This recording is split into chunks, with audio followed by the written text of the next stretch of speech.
We begin today's program up on Capitol Hill. Pleased to be joined by Senator Roy Blunt, Republican of Missouri. A big week on the Hill where the Senate is in and the House isn't. But I want to start with this little kerfuffle involving Newt Gingrich over the last couple of days. His comment on the Sunday show on Meet the Press, where he called the Paul Ryan budget, the Medicare proposal, right-wing social engineering. What's your take on that, Senator? Is Newt Gingrich right? Is this an extreme proposal by Congressman Ryan? No, I don't think it's an extreme proposal at all. Now, I do think that it's the danger you run, it's the risk you run when you try to go through complicated legislative processes in the Budget Committee as opposed to the committees that ultimately would have to change how we look at Medicare. I think if Paul Ryan would have set a target goal, that would have served the purpose. But he decided to take a little bit of a risk and put an idea out there. But it's not a radical idea. It's one of many ideas we ought to be looking at, because Medicare as we know it today can't survive for future generations. Senator, and what do you make of Newt Gingrich's comments, though? You served with the former Speaker, obviously, in the House. Did this kind of controversy that's blown up around this, does that surprise you? And does it disqualify him for office? Well, you know, Newt's an ideas guy, and he likes to talk about ideas. It doesn't surprise me that he would think he was having a debate about ideas. I didn't understand the radical right-wing social engineering comment, and I suspect he wishes he hadn't described it that way. It would be a change, but not a dramatic change. It's just a different way of looking at how we provide choices for health care for people, that you get competition and you get transparency as part of the process. And when you have choice and transparency, you wind up with better price and better quality. And that's one of the things we need to look at. I don't know why Newt chose those words, but when you're an idea guy, you're eventually going to toss an idea out there, or a view of an idea that somebody doesn't like, and maybe he'll even decide he wished he'd have said it a little differently. Fair enough. Senator, as you know, yesterday the nation reached its debt limit. There's no real talk on Capitol Hill of getting anything done in the foreseeable future. The House isn't even in session if it wanted to do something. In your mind, we know that there's a lot of negotiations going on. What's the time frame look like?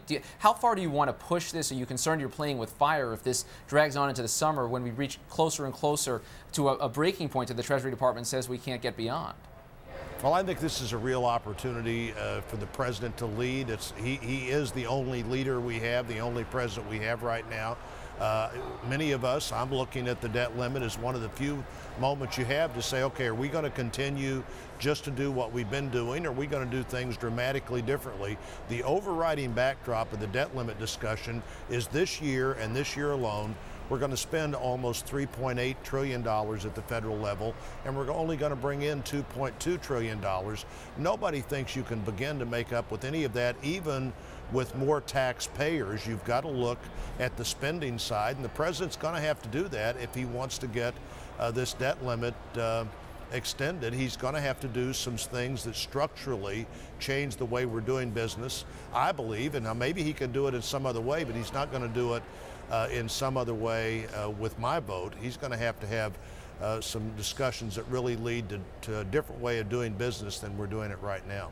Is there a deadline, though, in your mind? Secretary Geithner says August 2nd is about as far as they can go. Does this need to get settled well in advance of that, or can you go pretty close to that date without something on the books? Well, I don't know why the president doesn't want to settle it right now. It's pretty clear to me. I was in the meeting with the Republican senators the other day. If he doesn't need any of them, he can do whatever he wants to do. If he does need some of us, he's clearly going to have to make some structural change decisions. And why not do that this week? It's really up to the president to lead on this issue. He knows where we are.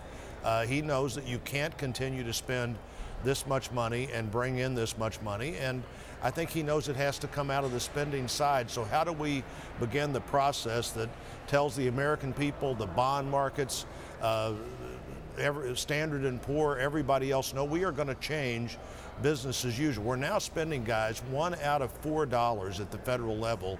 The federal government's spending $1 out of $4 for for of GDP for 40 years before, up through the end of 2008, we spent an average of 20.6% of GDP, $1 out of $5. There's a lot of difference in an economy where the federal government's spending $1 out of $5 and an economy now where the federal government's spending $1 out of $4. That can't be allowed to continue. Senator, I want to shift gears just a little bit. You have a big vote coming up this afternoon on a Democratic proposal involving oil companies and tax breaks. Obviously, gas prices, oil prices on a lot of minds right now. You know, Democrats want to slash these breaks by about $21 billion. Republicans at the same time, it seems, want to expand offshore oil drilling. Why can't we do both? Is there room for a bargain here? And how are you going to vote this afternoon? Well, you know, I'm going to vote against their proposal. It's $21 billion over 10 years. It's a half a day's borrowing. It's where they've gone over and over again when they didn't want to talk about the real issues. We shouldn't be discouraging domestic energy production. We should be encouraging domestic energy production. The best way to provide more private sector jobs is the energy sector, and the way to do that is not to make it more appealing for energy companies to produce oil and gas somewhere else by eliminating these incentives. As I said, the amount of money they're talking about isn't the amount of money that solves any problem. And by the way, it raises gasoline prices at the gas pump. Nobody surely thinks that's good for our economy or good for job creation. We ought to be focused on two domestic goals. What do we do that encourages private sector job creation, and how do we get spending under control? And anytime we're not talking about one of those two things, we're not talking about the right thing. And this discussion has nothing to do in a positive way with either of those things. All right, fair enough. Senator Roy Blunt, Republican of Missouri, appreciate you coming here and joining us on Top Line. Thank you so much.